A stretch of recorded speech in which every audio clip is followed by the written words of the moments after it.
La jeune fille était en train de se laver le visage lorsqu'elle a soudain senti quelque chose pousser sur son menton. Elle se regarda dans le miroir et vit que sa bouche s'était transformée en bec de poule.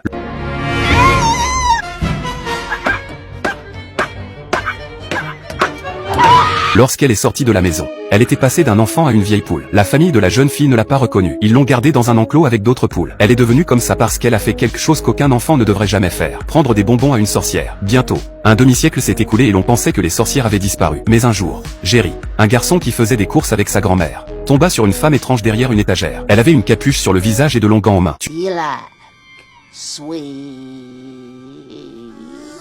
Jerry était tellement effrayé par les insectes qu'elle tenait dans ses mains qu'il ne pouvait pas bouger. Heureusement, grand-mère l'a appelé au bon moment. Lorsqu'il reprit ses esprits, la femme avait tout simplement disparu. De retour à la maison, Jerry ne put s'empêcher d'en parler à sa grand-mère. Lorsqu'elle l'entendit, son visage s'assombrit. Elle savait que cette femme était une sorcière légendaire. Une fois qu'ils sont sur sa trace, ils sont comme de la colle. Il est difficile de s'en débarrasser. Par précaution, grand-mère a contacté sa cousine éloignée. Elle s'installe dans un hôtel en Alabama. Mais à peine ont-ils emménagé qu'un groupe de femmes étrangement vêtues les suit. Ce sont les fameuses sorcières. Le soir, grand-mère raconte à Jerry des histoires de sorcières. Elles sont généralement très reconnaissables. Les coins de leur bouche, qui s'étendent jusqu'à la base de leurs oreilles, sont le signe le plus évident. Les vraies sorcières portent toujours des gants, car elles n'ont pas de mains, seulement des griffes. Et toutes les sorcières sont chauves, comme une brune nue. Elles ont un odorat extrêmement sensible et détestent les enfants. Pendant que grand-mère parlait, elle ne savait pas qu'un chat noir l'écoutait par la fenêtre. Il a raconté leur conversation à la sorcière d'en bas. Le lendemain matin, après le dîner, Jerry se promena seul dans l'hôtel. Il se rendit dans la salle des fêtes pour entraîner ses animaux. C'est alors que les sorcières entrèrent. Après le départ du directeur, elles ont toutes enlevé leur déguisement et ont commencé une convention.